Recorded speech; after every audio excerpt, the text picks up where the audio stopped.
show you how great I am. I'm gonna float like a butterfly and sting like a bee. I am the king of the world. Welcome to G5 Jeff TV. Hit the subscribe button, hit the like button. Please share this video, support your boy. Support good content at all times. All social media is in the description box, and please hit that bell icon so you can be notified when I drop that heat. This video is sponsored by my boy Fast Classic. His mixtape is in the description box. It is absolutely free. Definitely give him a download, give him a listen. And this video is sponsored by my boy Matt. Definitely check his apparel out on IG at We All From. Now, big shout out to the new 154-pound champion of the world, Julian J. Rock Williams, the hometown guy out of Philly. He went into the Lions Den, man. Went into Jared Swift-Hurd's hometown, got a hard-fought, unanimous decision victory. Julian J. Rock Williams looked real good. Never looked that good in his career. I predicted Julian J. Rock Williams would win that fight and win by decision. So big shout out to the new champ, Julian J. Rock Williams. Now, I was reading something that Dan Rayfield of ESPN put on his social media. Big shout out to Dan Rayfield and ESPN. And it was some interesting comments about Julian J. Rock Williams and his trainer. And basically, Julian J. Rock Williams and his trainer said that anybody that gets a title shot against Julian J. Rock Williams, you got to do VADA drug testing 90 days prior to the fight, starting 90 days prior to the fight. And I thought that was a pretty interesting comment, but then Julian J. Rock Williams went on to say on his social media that he's not going to have any more guys cycling off the finest juices before fighting him. It won't happen again, and then they're going to really find out who's the best at 154 pounds. I read it. I started laughing because I knew exactly where Julian J. Rock Williams was going with it. And let me explain it if y'all don't know where he was going with it. I'm going to rewind back. I love rewinding back prior to a situation that actually happening. Julian J. Rock Williams was in line to fight Jermall Charlo for a long period of time before that fight actually came about. There was a big rumor that Jermall Charlo was going to drop the title and move up to 160. But it was so much talk about how Jermall Charlo didn't want no smoke with Julian J. Rock Williams. He went on and took the fight. Credit to Jermall Charlo. Now, I'm not saying this, okay? I'm not saying this. I'm just telling y'all what was being talked about. Julian J. Rock Williams and his camp were talking about how Jermall Charlo, that whole camp, that whole Texas camp was, on the finest juices. And that's what they were talking about. So let's fast forward to the actual Julian J. Rock Williams and Jermall Charlo fight. Jermall Charlo knocked down Julian J. Rock Williams with a jab.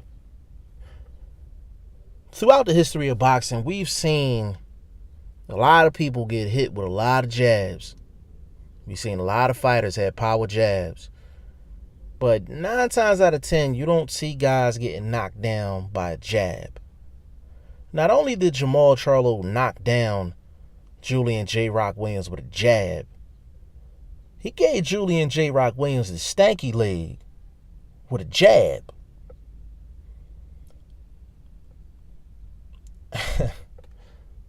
He gave Julian J. Rock Williams the stanky leg with a left jab. I want y'all to let that sink in.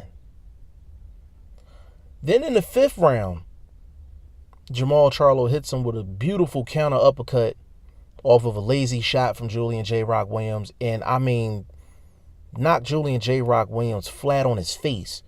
And credit to Julian J. Rock Williams for getting up from that shot and trying to survive. But even after that fight,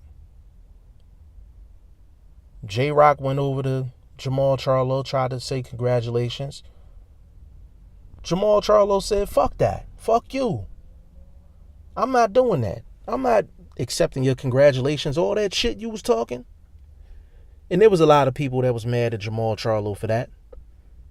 Still to this day, people don't like Jamal Charlo over that. But I can understand it. I can respect it. That's just the spirit of competition. I get it. But J-Rock and his trainer never changed their story about how they felt about Jamal Charlo being on the finest juices. Which is the reason why J-Rock Williams said in his post that no fighter is going to be cycling off of the finest juices prior to fighting me. And then J-Rock trainer said, if you want to fight J-Rock Williams, you want a championship fight with J-Rock Williams, don't call Al Heyman. Call VADA first to set up the VADA drug test in 90 days prior to the fight. And then call Al Heyman and set it up to let us know that you serious about being a clean fighter and you want to fight with Julian J-Rock Williams for 2 of the 4 154-pound championships of the world. Like, if that's not the biggest indictment on how they feel about Julian J-Rock Williams' loss against Jamal Charlo, I don't know what else they need to say. They're basically saying that Jamal Charlo was on the finest juices. And he was cycling off the juices prior to that fight. Jamal Charlo did delay that fight twice. It took that fight over a year to be made. So, I'm not saying Jamal Charlo was on the finest juices when he fought Julian J-Rock Williams. I'm not saying that Jamal Charlo was cycling off of anything before he fought Julian J-Rock Williams. All I'm saying is you rarely see a top flight fighter get the stanky leg off of a left jab,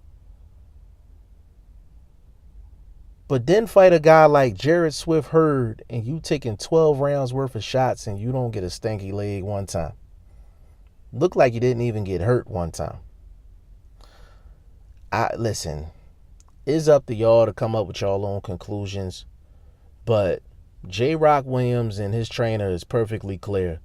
If you want a shot at these belts, you want to fight Julian J-Rock Williams in the ring, you better come correct with VADA